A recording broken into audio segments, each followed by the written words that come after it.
বন্ধুরা, আর যে সুইচটা টিপলে আপনার গাড়ির চারপাশের লাইট জ্বলবে, যেটাকে আমরা হ্যাজার্ড ইন্ডিকেটর সুইচ বলি, এটা দেখুন স্টিয়ারিংয়ের সঙ্গে থাকে। আবার অনেক সময় অনেক গাড়িতে ড্যাশবোর্ডে দেওয়া থাকে, ত্রিকোণাকারে রেড মার্ক দেওয়া থাকে, মানে একটা ত্রিভুজ, সেটা রেড কালারের হয়। এটাও দেখুন রেড কালারের আছে, এটা ত্রিকোণা টাইপ। তো এইটা হচ্ছে দেখুন ড্যাশবোর্ডে এইভাবে ইন্ডিকেট করবে, হ্যাজার্ড লাইটটা জ্বলবে।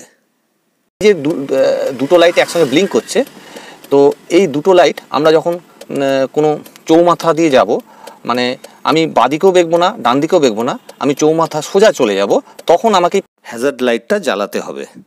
এছাড়া কোনো সময় যদি আমি কোনো গাড়িটা প্রবলেম করেছে, কোথাও আমি গাড়িটা পার্কিং করে রেখেছি অন্ধকার জায়গায়, তখন আমাকে এই লাইটটাকে জ্বালিয়ে রাখতে হবে। বা গাড়ি কোনো কারণে কোনো রাস্তা দিয়ে স্লোলি যাচ্ছে, সাইড দিয়ে যাচ্ছে, তখন আমি এই লাইটটা জ্বালাতে পারবো। তো এই হ্যাজার্ড লাইটের অনেক কিছু ইউজ, অনেক রকম